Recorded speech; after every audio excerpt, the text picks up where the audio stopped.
there is considerable room between the tree and the wires in a lot of places. Some areas are definitely constrained by the 2x4s and wire. It'll be interesting to see in the next 10 years or the next 20 years exactly how this holds up. I'm thinking that the tree will grow a little faster where it has room, and where it's constrained, it will grow slower.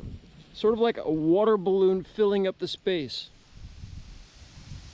It'll just be interesting to see how it comes out. I'm excited about two things in particular for this fencing video. Getting to use living trees as fence posts for the first time, and seeing just how well this contraption works. Isaac, he's the one who helped me with the fence post holes. He built this himself and he's letting me borrow it. Very generous on his part. I'll be able to put it on the tractor and just reel out the fence. The most durable wood fence post you can use is a living tree. While it's alive, it's not deteriorating. You don't have to dig a hole, you don't have to buy the post, and you don't have to set it in concrete. Another advantage, if the tree happens to be the end post or a corner post, you don't have to set the additional posts or those cross H braces between them. You do have the limitation of having to work with wherever the tree happens to be growing. Also, as is the case here, your tree may be bigger than the fence post that you otherwise would have used. The trees I'm using today, going to be two of them, they're definitely bigger, and they're going to require more of that wire stripping on the fence to wrap the wires all the way around it. This is the first time I've tried using living trees as fence posts. So it's an experiment, but I like trying new things on this channel. It's good to experiment. We may not know for several years to come exactly how well this holds up, but I've got some ideas that I wanted to share with you. This is the other tree. One of the biggest challenges with using a live tree is it will continue to expand. To significantly delay having the tree swallow up the fence, I'm going to nail on 2x4s around the tree. The fence will hug the 2x4s, not the bark. By using nails instead of screws, I'm hoping that the 2x4s slowly get pushed out with the tree rather than just getting swallowed up right away by the tree before the fence gets swallowed up by the tree. There is a technique called pollarding. You cut the tree off at fence post height. The tree would still be alive, but it would also continue to expand, and it would really want to send out a whole bunch of branch shoots from the rest of that trunk that's left. I like the way these trees look, so I'm not going to do that. Pollarding a tree would keep large branches from falling down on your finished fence later on. Also, in high winds, it's possible that a tree could blow all the way over and that would ruin the fence. But we're going to do it this way.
cranberry accidentally jumped in some water, and it's kind of cold out, so Wendy got a towel to dry her off,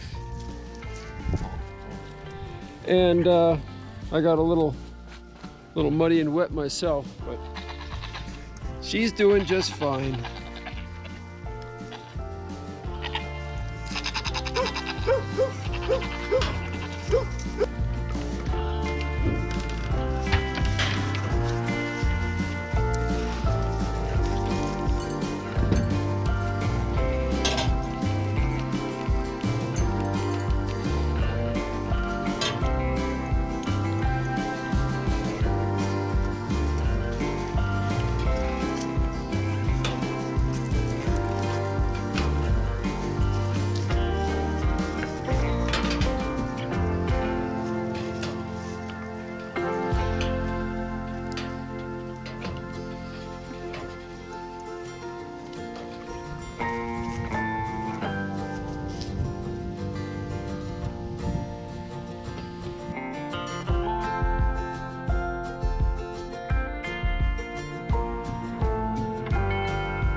That's where these come in handy, Wendy. Let's start with every other post. We've got these handicaps. Handicaps. I didn't mean to say handicaps. We've got these handy devices that fit over the T-post. Here, back up a little. And then clip on. Well, maybe it clips on, it's so rusty. There it goes. So it won't flop away too much.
Open. I am tired of being technical support.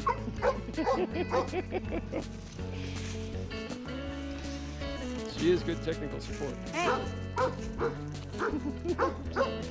I appreciate it. I don't like I doing appreciate it. Just give me all your problems. So this is a good idea. Wendy's got the clips angled down this way. When we pull the fence this way, we'll have a little more slack to go. I hear you because the dog's barking and it's making me upset. So just get on the tractor. Just get on the tractor. All right.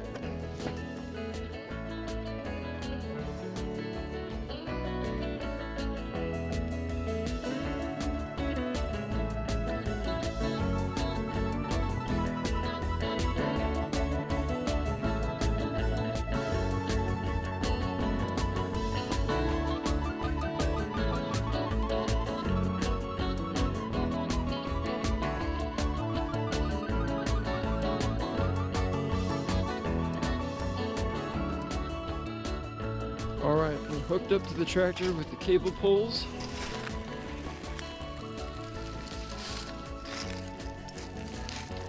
Fence puller onto the fence.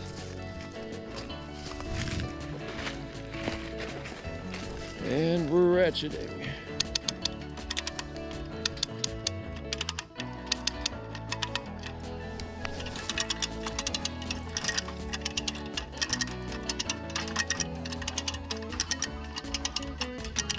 We're happy with the tautness.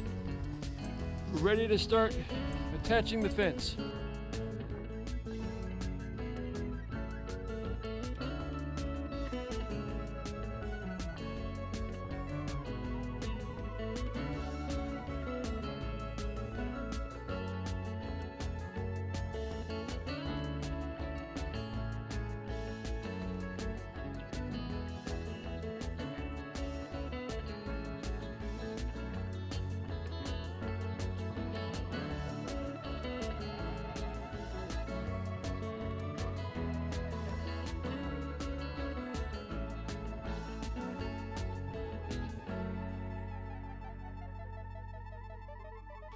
It's getting close to the end of the day. I'm not going to finish this stretch of the fence today. We'll have to work on it tomorrow. I got one wire wrapped around the base of this end post tree. Had to strip back 8 feet worth of the fence to get a line all the way around the base of the tree. I wanted to point out that we have something old. The cross members of our fence were aged timbers that I found in the forested part of our own land, scavenged them from our property.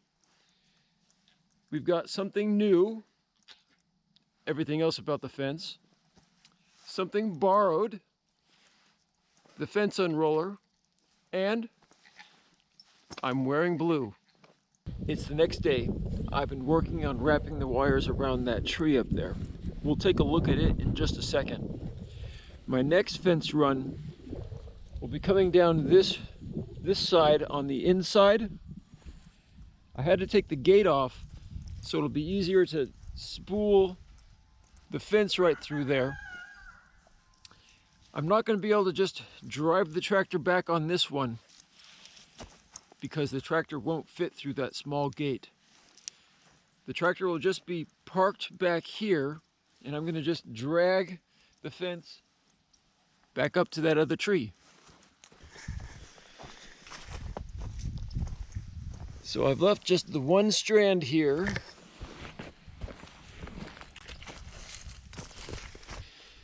This is what using a living tree as a fence post looks like, at least how I'm doing it.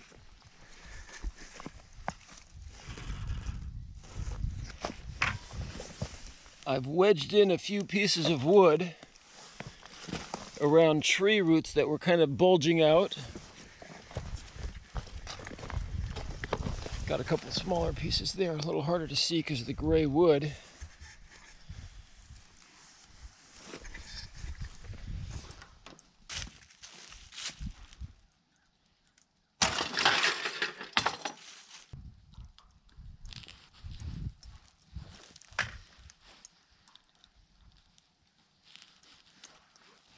Here's what the living tree as an inline fence post looks like.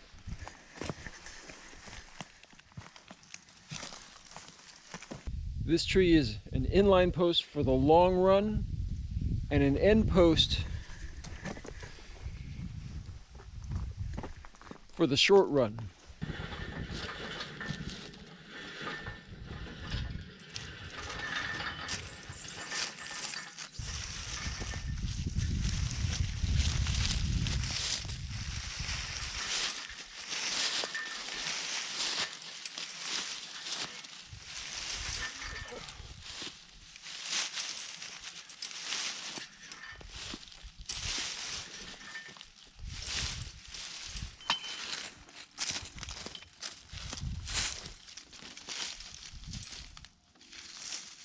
Stop scratching me with it. Well, I need to get it relatively flat. Pulling it out after you didn't need to.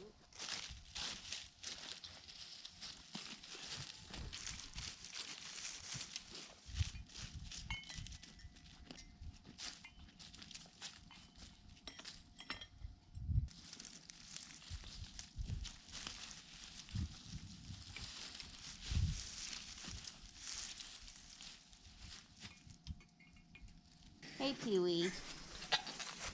That's not gonna work. Yeah, that will work. The gate and temporary fence are not baby goat proof. Just stay in there if you want to stay in there, little baby. Oh, so cute. She's so round. She has a fat belly.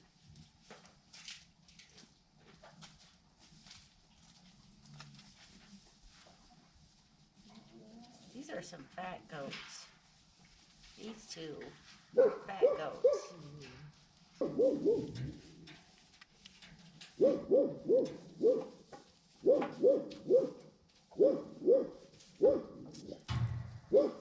Your head doesn't even fit through there.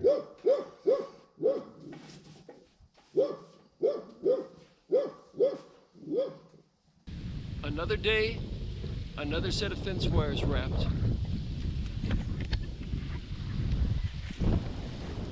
I had put this piece of tape there so when I was pulling the fence this way, I would know how far extra to go to be able to wrap the wires around the tree. I'll give you a look at what it looks like on the other side. Having a ladder here was very handy for getting up and over multiple times.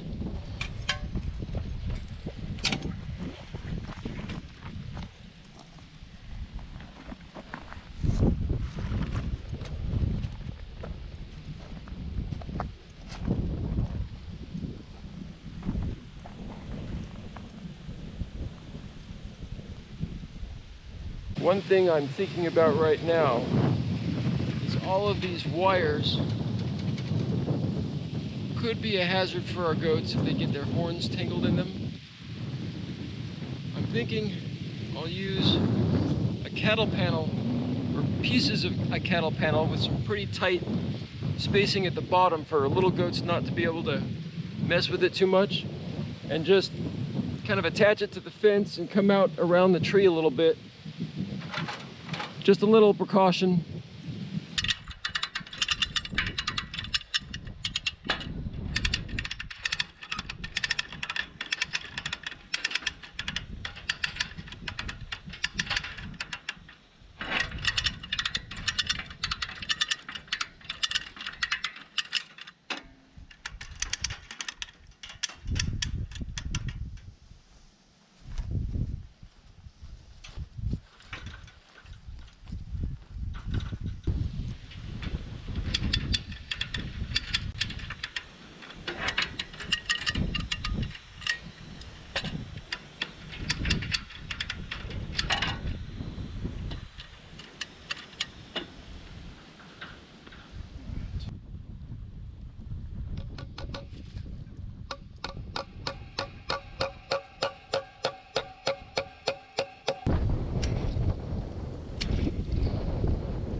Indigo has lost interest.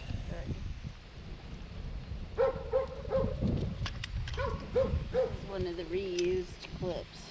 So it's not in perfect condition.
Another day and another set of fence wires has been wrapped around this last tree.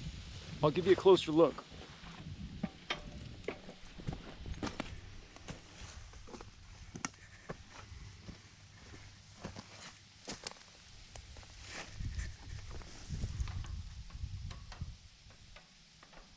I've also moved the Simple Moon bell right here. Wendy wanted me to get it off the porch. I think she wants to use that hook for hanging flowers or something like that. I'm working on bending this cattle panel to fit around the tree.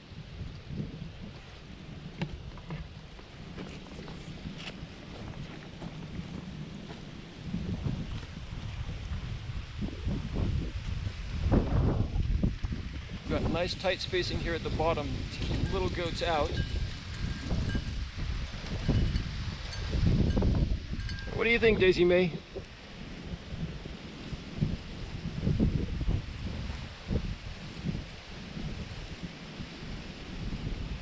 There is considerable room between the tree and the wires in a lot of places.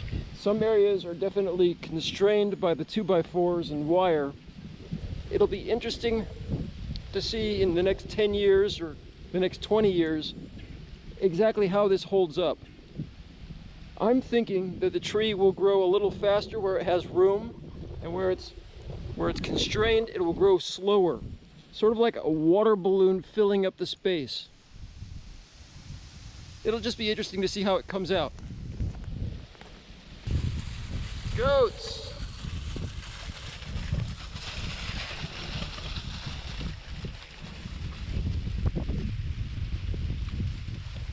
All the goats are on the wrong side of the fence. How are you going to get back to your shelter?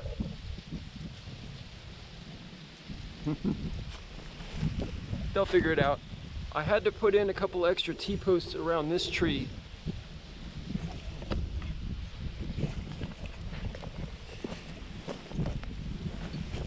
The fencing right around the tree was just a little bit loose. We still need to put the clips on those posts. As a distinctive experiment here on Simple Moon Farm, I'm a fan of doing it this way. Really, it's kind of a wash though.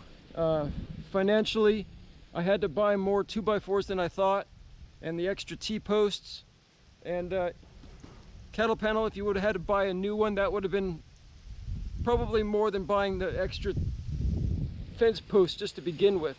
So you're not really going to save a lot of money trying to use a tree as a fence post, probably. Plus, it's kind of funny looking. I mean, it doesn't look like the rest of the fence, so aesthetically, you may want to choose to use all regular fence posts rather than trees. There is definitely a big factor though if you've got a lot of rocks in the ground and you just can't dig the fence post holes the way you want to. Or maybe you've got swampy ground and really trying to dig a hole and then fill it with concrete would be problematic. In that case, using existing trees may be the only way to go. Thanks for watching. Remember, your dreams are closer than the moon. Thanks for taking this trip around the moon with us.